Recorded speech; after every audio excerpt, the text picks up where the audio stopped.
The human digestive system. First is the mouth.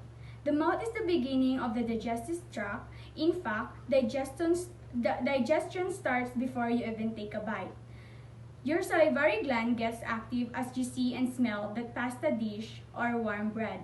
The salivary gland composed of three glands: the parotid gland, the sublingual gland, and the submandibular gland. And after that, it goes to the pharynx. It carries air, food, and fluid down from the nose and the mouth. After you start eating, you chew your food into pieces that are more easily digested.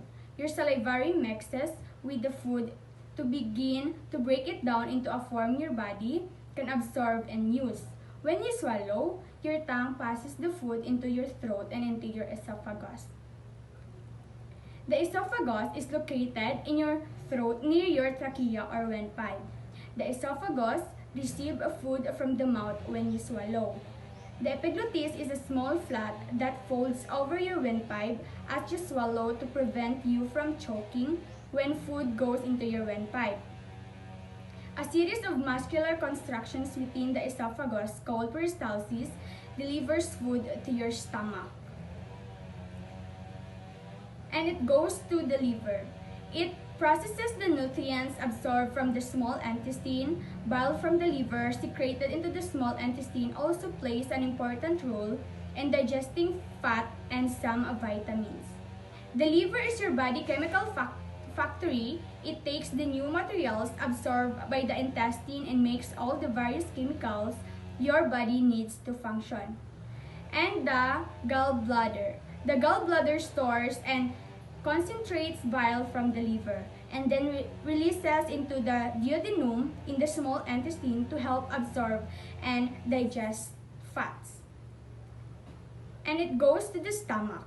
The stomach is the hollow organ or container that holds food while it is being mixed and stomach enzymes. These enzymes continue the process of breaking down food into the usable form. Cell is the lining of your stomach secrete a strong acid and a powerful enzymes that are responsible for the breaking down process. When the contents of the stomach are processed enough, they release into the small intestine. The pancreas secretes digestive enzymes into the duodenum that break down protein, fats, and carbohydrates. The pancreas also makes insulin and passing it directly into the bloodstream.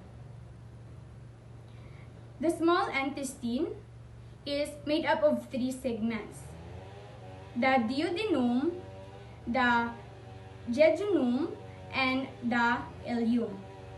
The small intestine is a 22-foot-long muscular tube that breaks down food using enzymes released by the pancreas and the bile from the liver. Peristalsis also work in the organ, moving food through and mix it with digestive juices from the pancreas and liver. The duodenum is the first segment of a small intestine. It's largely responsible for the continuous breaking down process. The jejunum and the ileum lower in the intestine are mainly responsible for the absorption of nutrients into the bloodstream. The large intestine, they have a transverse colon, the ascending colon, descending colon, ascending colon, cecum, sigmoid colon, the rectum, the appendix, and the anal canal. Waste products from the digestive process include digested part of the food, fluid, and older cell from the lining of your GI tract. The large intestine absorbs water and changes the waste from liquid into stool. Peristalsis help move the stool into your rectum. Anus. Anus is the last part of the digestive tract. It consists of pelvic floor muscles and two anal sphincters, internal and external. Together, their job are to detect rectal contents, whether they are liquid, gas, or solid, and then control when your stool should and should not be excreted from your body.